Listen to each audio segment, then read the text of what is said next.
നിങ്ങളുടെ favourite shows ഇനി ഒരിക്കലും മിസ്സാവില്ല. ഇപ്പോൾ C5 കാണും നിങ്ങളുടെ ഫേവറേറ്റ് ഷോസ് തികച്ചും സൗജന്യമായി. കരയാൻ പാടില്ലേ കണ്ണുകൾ.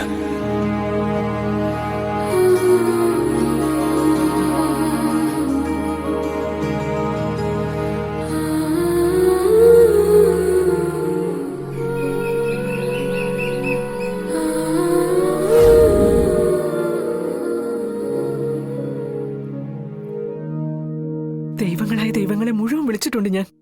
എന്റെ മകനെ ഇന്ന് എനിക്ക് ഇവിടുന്ന് കൂട്ടിക്കൊണ്ടു പോകണം. എടാ, നമുക്കതിന് കഴിയോ ഇന്ന്? എടാ, നീ എന്തെങ്കിലും ഒന്ന് പറ. അത് സത്യമേ, കാർത്തിക മരണപ്പെട്ടിട്ടില്ല എന്ന് കോടതിക്ക് ബോധ്യം വരണം. ബോധ്യം വരണമെങ്കിൽ കാർത്തികയെ ജീവനോടെ കൊണ്ടുവരണം.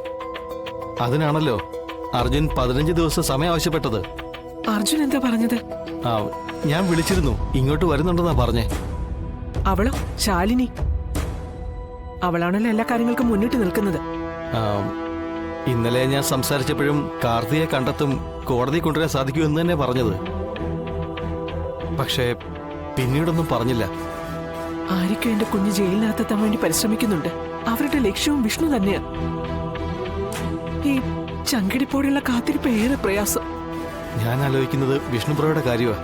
നമുക്ക് ഇത്രയും ചങ്കിടിപ്പുണ്ടെങ്കിൽ ബ്രോയുടെ കാര്യം എന്തായിരിക്കും? പിന്നെ ഒരുറപ്പുണ്ടാവും, കാർത്തികയെ ഏത് പാതാളത്തിൽ കൊണ്ട് ഒളിപ്പിച്ചാലും ശാലിനി കണ്ടുപിടിച്ച് കോടതി കൊണ്ടുവരുമെന്ന്. എന്നിട്ട് അവൾ എന്തിയേ? എല്ലാവരെയും തീ തീറ്റിക്കാൻ വേണ്ടി എവിടെയെങ്കിലും മറിഞ്ഞിരിക്കുകയാണോ? അല്ലെങ്കിൽ കാർത്തികയെ കണ്ടെത്തിയിട്ടില്ലേ?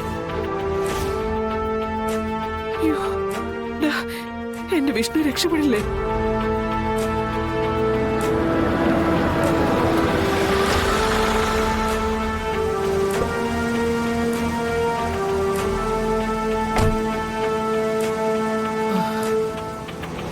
മോനെ അർജുൻ, എങ്ങനെയാണ് ഇന്നത്തെ കാര്യങ്ങളൊക്കെ?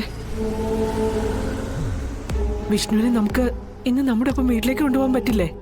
അതൊക്കെ കൊണ്ടുപോകാൻ പറ്റും. പക്ഷേ നമ്മൾ പറഞ്ഞ പ്രകാരം കാർത്തിക മരിച്ചിട്ടില്ലെന്നും മരണപ്പെട്ടതും മറ്റേതോ പെൺകുട്ടിയാണെന്നും നമ്മൾ തെളിയിക്കണം. അതായത് കോടതിക്ക് മുന്നിൽ ജീവനോടെ കാർത്തികയെ കൊണ്ടുവന്ന് നിർത്തണം. അതിനിപ്പോ എന്ത് ചെയ്യാനാ നീ ഉദ്ദേശിക്കുന്നത്?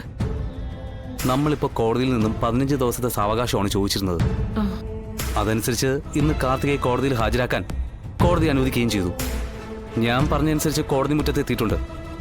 ഇനി കാർത്തികയെ ഇവിടെ എത്തിക്കേണ്ട ചുമതല ശാലിനിക്കുള്ളതാണ്. ഇതുവരെ ശാലിനിയുടെ ഭാഗത്തു നിന്നും അനുകൂലമായ ഒരു റിപ്പോർട്ടും കിട്ടിയിട്ടില്ല. വിളിച്ചിട്ടാണെങ്കിൽ എടുക്കുന്നുമില്ല. കോടതി നടപടിക്രമങ്ങൾ ആരംഭിക്കാൻ ഇനി ഏതാനും സമയം കൂടിയേ ബാക്കിയുള്ളൂ. ഇതുവരെ ശാലിനിയുടെ ഭാഗത്തുനിന്ന് ഒരു ഇൻഫർമേഷനും ഇല്ലാത്ത സ്ഥിതിക്ക് കാര്യങ്ങൾ നമ്മുടെ കൈപ്പിടിയിൽ നിൽക്കില്ലെന്നേ എനിക്ക് പറയാൻ പറ്റൂ. അർജുൻ, സത്യാമ്മ സങ്കടപ്പെടാൻ വേണ്ടി പറഞ്ഞതല്ല, കാര്യങ്ങളുടെ സത്യാവസ്ഥ ബോധ്യമാവാൻ വേണ്ടി പറഞ്ഞതാ. ശാലിനി നേരത്തെ പ്ലാൻ ചെയ്ത പോലെ കാര്യങ്ങൾ നടന്ന ഞാൻ ഈസിയായി വിഷ്ണുവിനെ കേസിൽ നിന്ന് ഊരിത്തരാം. ആ ഒരു ഉറപ്പേ എനിക്കിപ്പോ സത്യാമ്മയ്ക്ക് തരാൻ പറ്റൂ.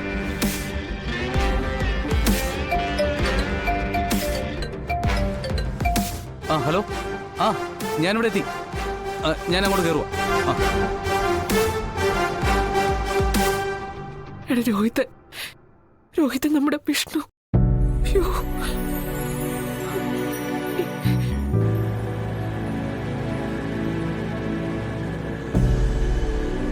ഡൗൺലോഡ് ചെയ്യൂ C5 ആപ്പ്. കാണൂ എല്ലാ എപ്പിസോഡുകളും സൗജന്യമായി.